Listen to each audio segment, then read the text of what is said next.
Hi y'all, I'm Jen and this is Jay. And together we push play.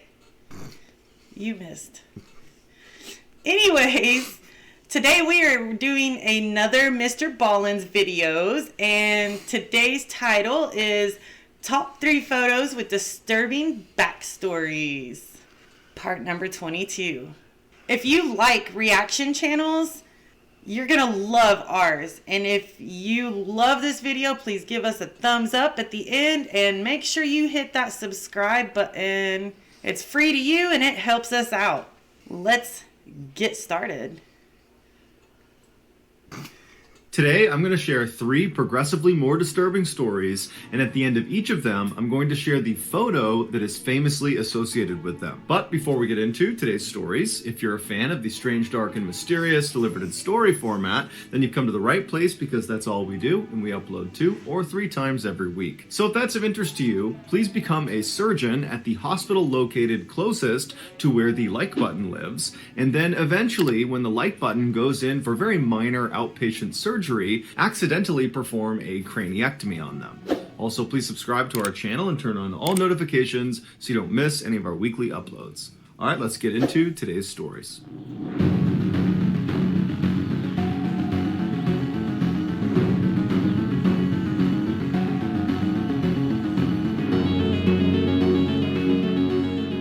Just after midnight on June 17th, 1939, a crowd of people began to form outside of this unremarkable building in Versailles, which is a city in France. The atmosphere in this crowd was electric. They all knew why they were there. They knew what they were about to see, but even still, there was a lot of nervous anticipation. And so as such, some people were coping with these nerves by drinking alcohol and trying to laugh and have a good time, while others were much more subdued and were trying to be respectful about what they were about to witness. Between 1 and 2 a.m., the doors of this unremarkable building opened up, and a group of men dressed in the same dark uniforms came out and didn't say a word to the crowd, and the crowd immediately went silent and began to back away from them. And this group of men, they walked right out in front of this building, and they had lumber and they had tools with them, and they began constructing this kind of strange wooden structure. And so the crowd, they wanted to get up close to see what these guys were doing, but at the same time, they didn't want to get too close. And so as the crowd formed a sort of half moon around these men that were doing the constructing were moving so seamlessly, like all of them had built this structure dozens of times before, and it was just muscle memory. And so by about 3 a.m., this structure was built, and they placed this large basket next to the structure, and then these men packed up their tools and the remaining pieces of lumber, and they turned around and they went right back inside the doors into the building and were gone. At this point, the crowd had become quite sizable outside of this building, and they were growing kind of restless because they knew now that this structure was built that the next time those doors open, the show is really going to start. This spectacle they are all there for, it's about to happen. And the crowd all knew that this event couldn't happen if the sun was up, because if the sun was up and the area was well lit, the press would be able to take pictures and film it, and that's not what officials wanted. They wanted this to happen in the darkness. But for whatever reason, things seemed to be getting delayed inside of this building. And so the crowd was just getting more and more restless. People are getting more and more drunk, and they're getting louder and more disruptive and boisterous. And then around 4:45 a.m., the sun had come up. And so the press was out in full force with their cameras trained at the doors of this building. And so the crowd really at this point is not actually expecting this event to take place, because at this point, it just seems totally unlikely. What do you guys think this is so far? Like, what kind of event? I'm thinking some type of like funeral or something, or like maybe they're, you know how they build them wooden things that they send people down a river after they die and they burn them, catch them on fire, or whatever that's called. Little gallows or something, maybe. You never know what they could be putting on. I don't know. I'm curious to hear. But at 4:50 a.m., those doors swung open, and standing in the threshold was 31-year-old Eugene Weidman, who was a convicted serial killer. His arms were tied behind his back, and the collar of his white shirt had been tucked down inside because they needed his neck to be free and clear because he was about to be beheaded. So the two guards on either side of Eugene, they pulled him forward out towards the crowd so the executioners behind him, who were dressed all in black, could filter out and take up positions alongside the guillotine, which is that wooden structure that had been built earlier in the morning. And so... Boy, was I wrong. Yeah, that escalated quickly. Oh my. Real photo of another... Okay, so it's not the actual one that I guess they're fixing to use. I didn't know that they did the executions at night, like, so the press and stuff couldn't see. I thought that was something that they did in the public to set examples and stuff. I don't know, like, this is fascinating. I've never heard this story before. I've heard of the serial killer before. That name sounds familiar, but wow. Okay.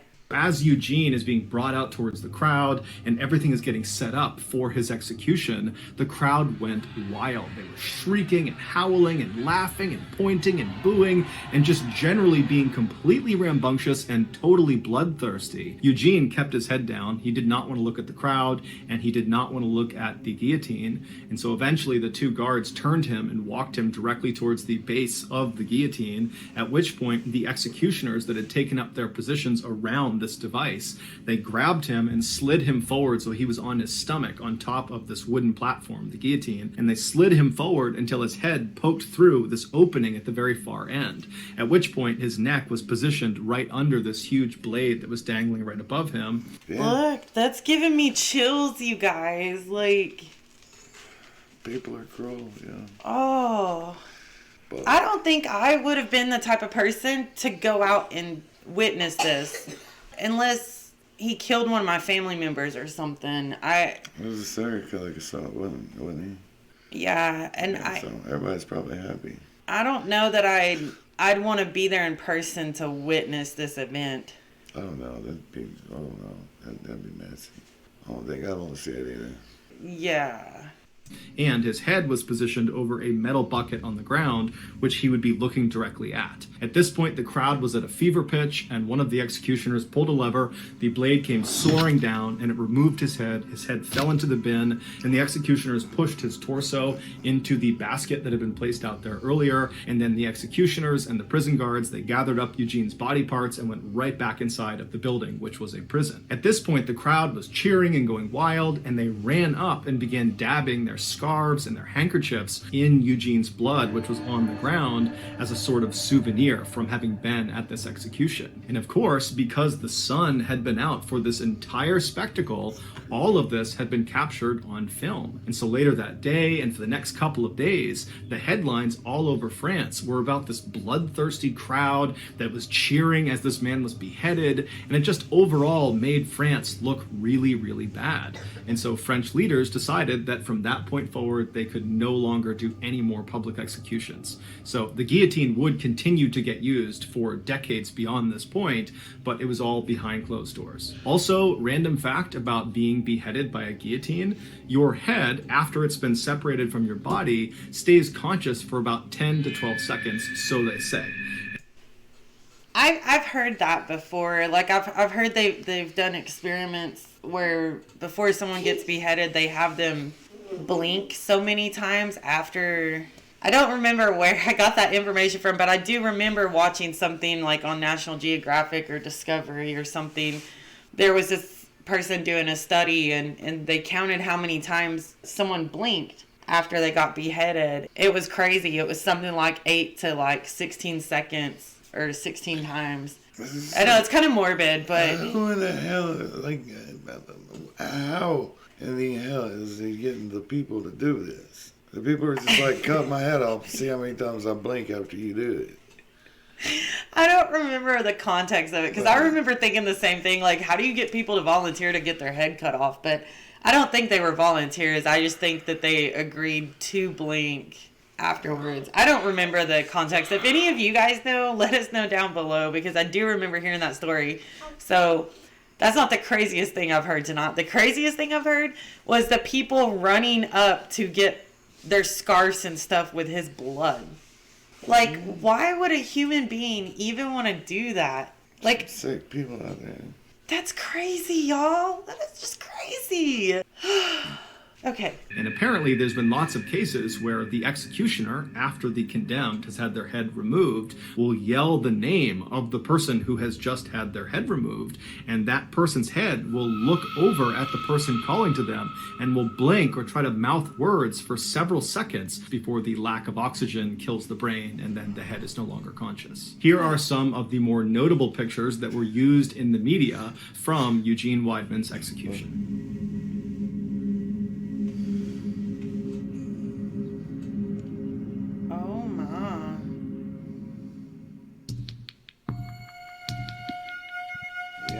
Yeah. That was a crazy setup. Very morbid. Very... That was horrible. Yeah. Oh, Lord. Okay. Magic elixir. Whew. In the early 1900s, Eben Byers was a man who other people envied. He was born into a very wealthy family in New York City. He attended Yale University in Connecticut, which is a very prestigious Ivy League university, and he was devilishly handsome. After his college graduation, he didn't need a job because his family was so rich, and so instead he focused his time on a passion of his, which was golfing. And in time, he became this world-class golfer, going so far as to win the 1906 U.S. Amateur Tournament, which is the biggest amateur golf tournament in the world that most of the winners go on to become professional golfers. And so Eben most likely would have followed that path and become a pro golfer had his father not just handed over the very successful metalworking business that he started that made his family wealthy in the first place. And so Eben stopped his golf career and became the chairman of this incredibly successful company. And so overnight, he basically went from being just rich to being uber rich, making more money than he could possibly spend.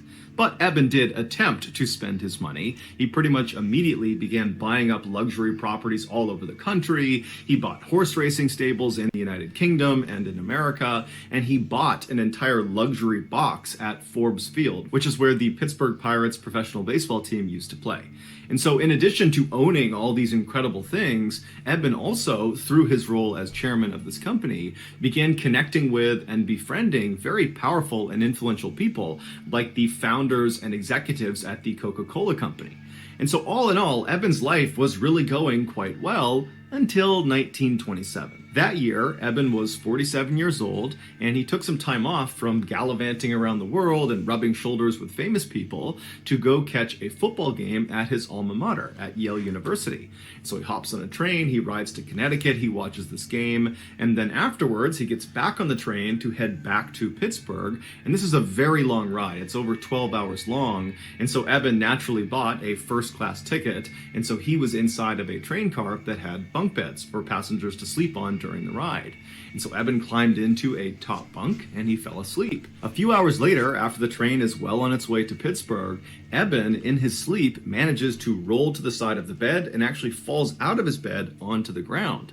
He lands hard on his left side, it wakes him up, and as he stands up, he thinks he's okay, but then he feels this shooting pain in his left arm. So he's moving his arm around, he's not really sure what's wrong with it, but he's hoping it's just some bruising, and so he decides to get back into his bunk and just go back to sleep.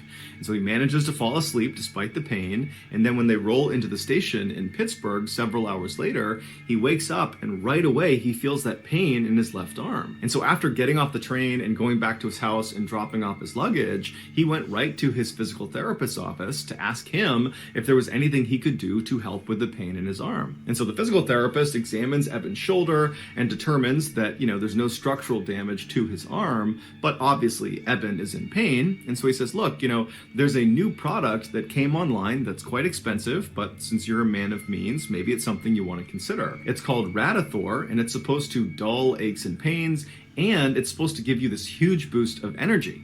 And so, maybe you want to try that. And so Eben was really excited at the notion of taking this new health tonic and said, yeah, let's do it. And so his physical therapist wrote him a prescription for Radithor. Eben took the prescription and he went to the drugstore. He picked up a half-ounce bottle of this liquid. He went back to his house and, as prescribed, he drank a very small spoonful of this liquid. And right away, he felt this surge of energy. The pain in his arm started to fade. all the things this health tonic claimed to be able to do, it was doing. And so over the next couple of days, Eben very diligently every day took the prescribed amount, a very small spoonful of this Radithor, and every day he felt better and better and better. Not just the pain in his arm, but overall he felt happier, he felt fitter, he felt alive, and he was attributing all those feelings to this miracle tonic. And so he began taking more and more of this tonic, well beyond what was prescribed, to the point where he was drinking 3 full bottles of Radithor every single day. And so drugs are bad, okay? You shouldn't take more than prescribed. Duh. Makes sense. Yeah, I think I know where this is headed. All right, let's go. So for years he did this, and it was all going great until his jaw fell off. Literally, in 1931, one day, his lower jaw just separated from his skull and went slack. And so the reason this happened was because Radithor was actually just radioactive water. In the early 1900s, the radioactive element radium was believed to have highly curative properties with no side effects. And so naturally, at the time, dozens of health products were created with radium being their main ingredient. And Radithor was one of those products. It was literally just water and radium. And so after consuming over 1,400 bottles of Radithor over a 3-year period, Eben's body was finally just starting to disintegrate from the inside out. After he had his jaw surgically removed, along with large portions of his upper jaw, the rest of his body also just began to crumble. And so by the end of 1931, when his story was making headlines all around the world about the dangers of Radithor, and really more specifically the dangers of radium, Eben had become completely bedridden, and his skull was now beginning to disintegrate. There were holes forming all over his skull that were exposing portions of his brain. And so by 1932, Eben was dead. Eben was buried in Pittsburgh, and he was buried inside of a lead-lined coffin that was designed to absorb any of the radiation emitting from his bones. And then 30 years after he was buried, so in 1965, scientists actually exhumed his skeleton to see if it was still emitting radiation. And they determined it was still emitting the same levels of radiation as when he died. And they actually would ultimately figure out that radium, this radioactive element, has a half-life of 1,600 years. So what that means is Eben's body will remain highly radioactive for centuries. Here is a picture of Eben with his jaw surgically removed. It was taken shortly before he passed away. Yeah. Oh my. Like, how you eat? What do you eat? Like, I'm finding it hard to believe, like, this is for real. And then, like, you know, could you imagine seeing, like, the holes in his head and stuff, like, from where the radiation was? That has to be a hell of a way to go, y'all. Yeah. Like, yeah, he may have been feeling good at first, but my Lord. That is horrible. And could you imagine, he's probably not the only person that had a horrible death from that stuff. Like, that's crazy. That's pretty bad. Okay.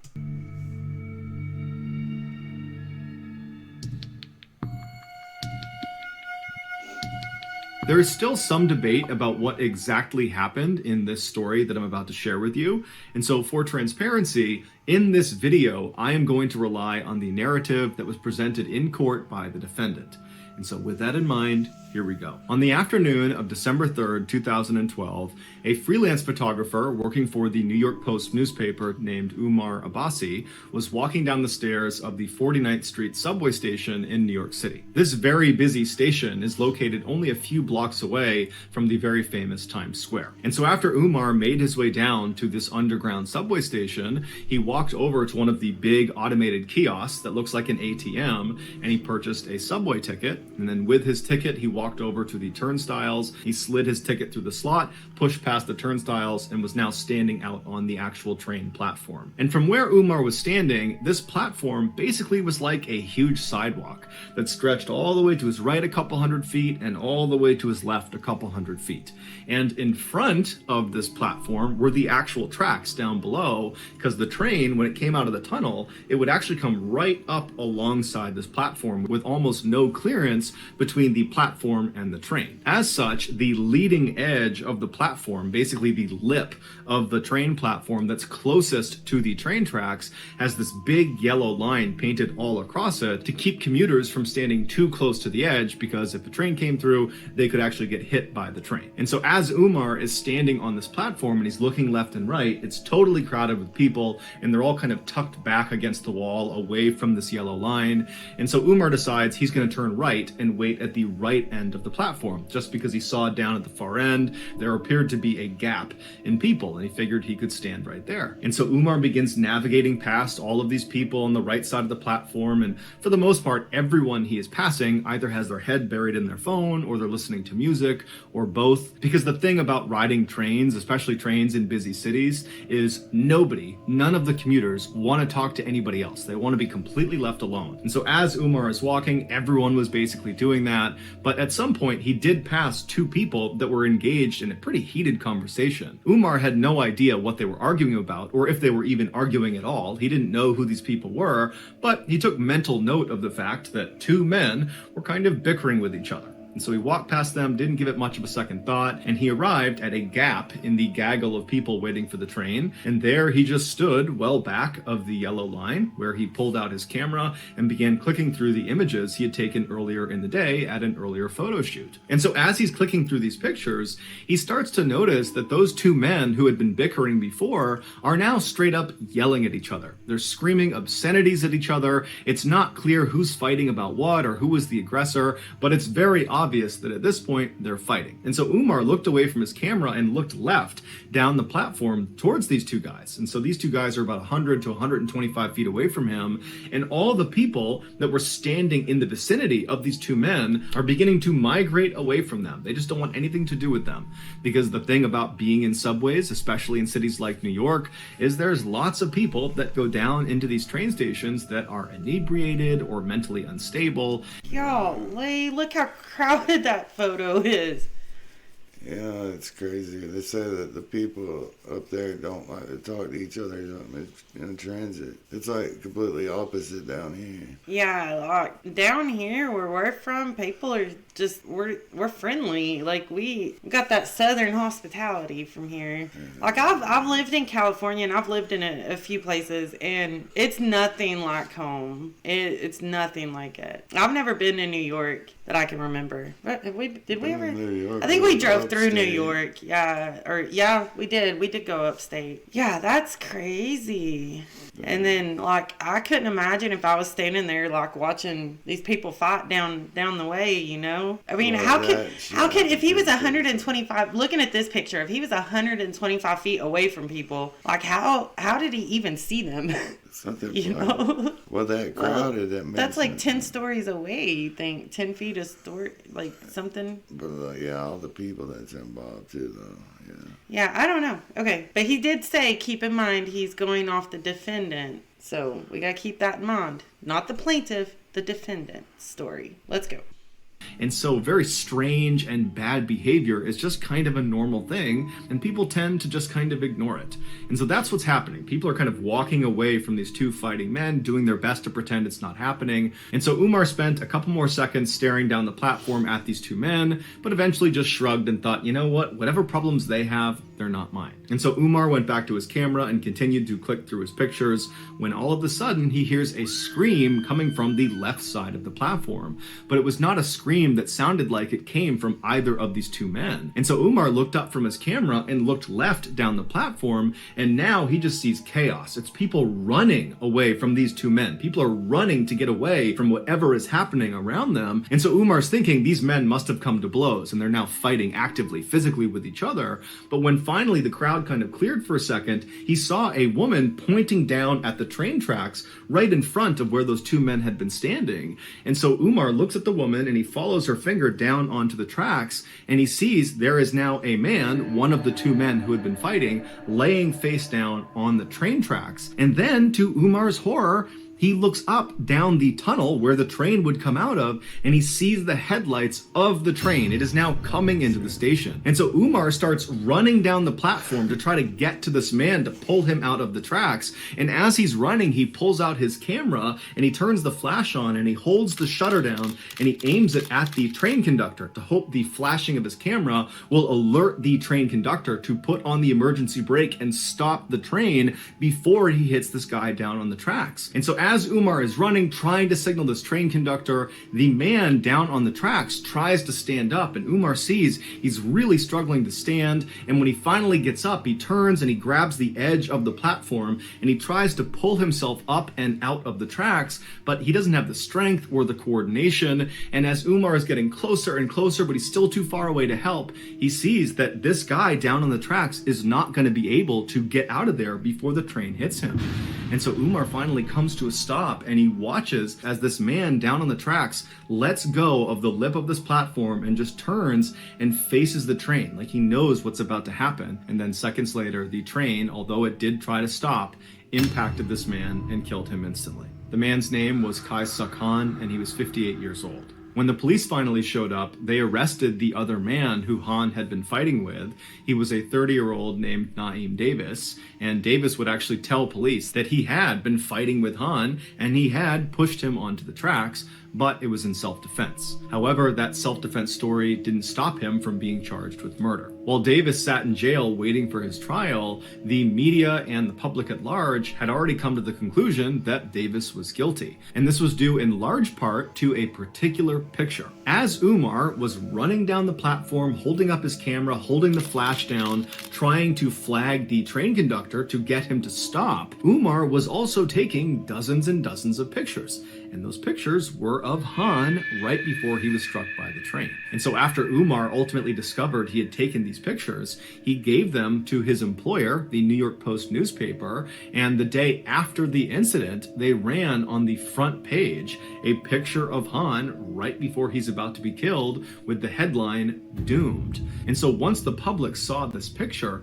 nobody could believe that Davis was anything other than a cold-blooded killer for pushing this poor innocent man onto the tracks. But as it would turn out, nearly 5 years later, when Davis did finally get his trial, he was acquitted of all charges because it turned out Han was very drunk and had picked a fight with Davis, and Davis was filmed on more than one occasion on the platform trying to get Han to leave him alone.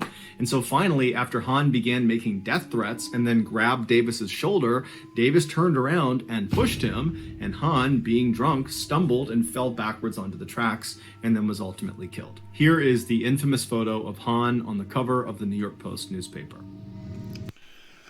I mean, shit happens, I guess. That bad. Wow. And what's crazy is he knew it was about to happen. Look at how eerie that photo feels. Like, I'm getting, like, I'm in shock, y'all. Like, even look at the driver with that subway train. Like, his eyes, like, it just... Could you imagine being the driver trying to stop that? And, like... Could you imagine being one of the people there just witnessing that? And if he was taking all those photos, why is nobody there trying to help pull him out? Where's all the people? Like, where's... Yeah, they ran. That's another difference, I guess, is you'd have a lot more people willing to help you around here. I mean, I can't say for sure how I would react because I wasn't there and, like, I don't know. But I do know, like, well, we don't have subways here in Tennessee, but for the most part, a lot of people would try to step in and help if someone was in trouble, drunk or not, like, being an ass or not, like... Right, get the other person out of there and help the person, yeah. Yeah, like, you... The human part, you know. It's like, don't be an asshole. Yeah. Wow. That's going to leave me with nightmares tonight, probably. Oh, my God. Okay. So that's going to do it, guys. Wow, y'all. That was some crazy stories. I'm never going to forget those photos, ever. They are permanently glued into my head. Yeah, that's pretty sick. I'm speechless when it comes to them. Like, I can't even think of any final thoughts to say except for I'm probably going to have to watch something happy before I go to bed. Ain't that bad. Says you. If you like our reactions and our commentary to the videos and stories today done by MrBallen, go check out his channel, support him, give us a thumbs up along with him. Hit that subscribe button if you guys want to see more with when we post. Until next time, y'all. Bye.